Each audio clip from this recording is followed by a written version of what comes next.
The night was quiet in a way that made every thought louder. Rain tapped softly against the window, and the city lights outside blurred into long, trembling lines, as if even they were tired of standing still.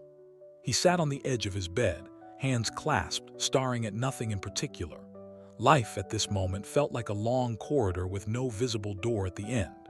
He had done everything people said was right, worked hard, stayed honest, dreamed carefully, yet the results never seemed to arrive. Each day asked for more patience, and patience was running thin. He remembered how people spoke about success as if it were a straight road. Walk forward, stay focused, and you will reach it. But no one talked enough about the waiting, the years when effort goes unnoticed, the seasons when prayers feel unanswered, the days when you wonder if your silence matters to anyone at all.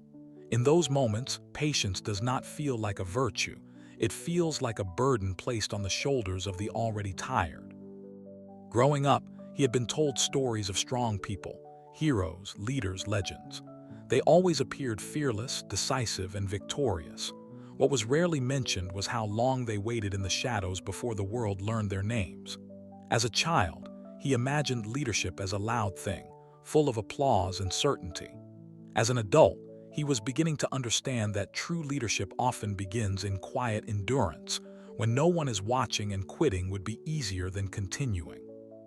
His father used to say that patience is not about doing nothing. It is about doing the right thing again and again, even when it seems pointless. At the time, those words sounded simple, almost boring. Now they echoed with a deeper meaning. Because patience, he realized, is active. It demands discipline. It asks you to control your anger when life feels unfair, to restrain despair when progress is slow, and to keep your character intact when shortcuts tempt you. There was a time when he almost gave up entirely. A project he had poured years into collapsed overnight. Partners walked away. Promises were broken. For weeks, he avoided mirrors because he could not stand the look of disappointment on his own face. Friends tried to encourage him, but encouragement felt hollow when reality was so loud. Bills did not wait. Responsibilities did not pause. Life kept moving, indifferent to his pain. One evening, while scrolling mindlessly, he came across a documentary about a man who had once been labeled a criminal and a troublemaker, a man who spent 27 years in prison for an idea. Nelson Mandela. The story was not new to him, but this time he listened differently. Mandela had been imprisoned in the prime of his life. 27 years, longer than many people's entire careers, spent behind bars, separated from family, stripped of freedom, dignity constantly tested. What struck him was not just the injustice of it, but the patience Mandela practiced within that injustice. He could have emerged bitter, vengeful, hardened beyond repair. Many would have. Instead, Mandela chose patience not as weakness, but as strategy. He used time as a teacher. He studied his enemies, learned their language, understood their fears. He waited not because he had no choice, but because he believed that lasting change required inner strength before outer victory. Mandela once said that courage is not the absence of fear, but the triumph over it. Sitting there in his small room, the man realized that patience works the same way. It is not the absence of frustration, but the mastery of it. Mandela did not know when he would be released. There was no countdown clock on the prison wall. There was only uncertainty. Yet he remained patient, nurturing a vision of reconciliation rather than revenge. The man closed his phone and leaned back.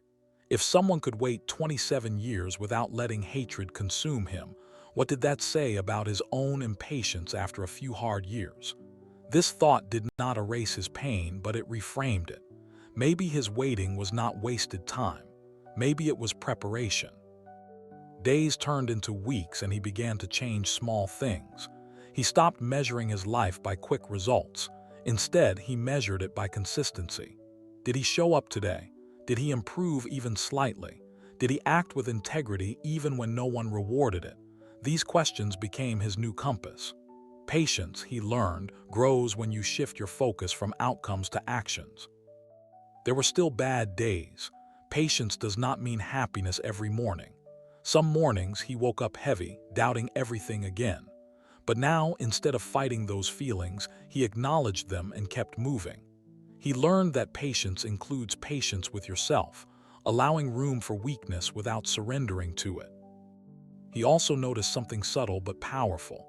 While he waited, life was working in ways he could not see. A skill he had practiced quietly became useful at the right moment.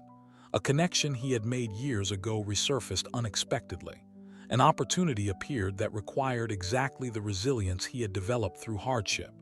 None of this felt miraculous in the moment, but in hindsight it formed a pattern.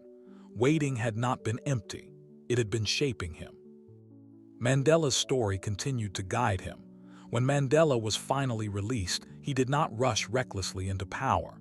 He negotiated, he listened, he forgave. The world saw a leader emerge, but that leader had been built slowly, patiently, through years of controlled suffering. His patience turned personal pain into national healing. The man understood now that patience is often misunderstood because it does not announce itself. It does not come with trophies or applause. It works quietly, deep inside, strengthening your mind, sharpening your values, and teaching you when to speak and when to stay silent. It prepares you to handle success without arrogance and failure without collapse. He began sharing this mindset with others, not as a lecture, but through example. When younger colleagues complained about slow progress, he listened without judgment. He told them that frustration is natural, but quitting too early is the real tragedy. He explained that some doors only open for those who are willing to stand in front of them longer than others. Over time, respect replaced sympathy. People noticed his calm under pressure, his refusal to panic, his steady commitment. He was not the loudest voice in the room, but when he spoke, people listened. Leadership, he realized, is less about commanding and more about enduring with purpose. One afternoon, years after that quiet night of doubt, he found himself in a position he once thought impossible. It was not perfect, and it was not free of challenges, but it was meaningful. As he looked back, he saw how impatience would have destroyed this future if he had given in earlier. Every delay had protected him from arriving unprepared. Patience had taught him humility. It had taught him empathy for others who struggle unseen. It had taught him gratitude for progress, however small. Most importantly, it had taught him trust, not blind trust in luck, but trust in the process of growth. He often thought about Mandela again, about how the world celebrates the victory but forgets the waiting. He understood now that the waiting was the victory, because anyone can smile in success, but only the patient can remain human in prolonged hardship. As the rain fell again one evening, much like it had years before, he stood by the window calm. The corridor no longer felt endless. Even if the door was not yet visible, he knew he was walking in the right direction. Patience had become his companion, not his enemy. And in that quiet confidence, he discovered a powerful truth. Those who learn to be patient are never truly behind in life. They are simply being prepared for something that requires depth, strength, and a heart steady enough to carry responsibility when the time finally comes.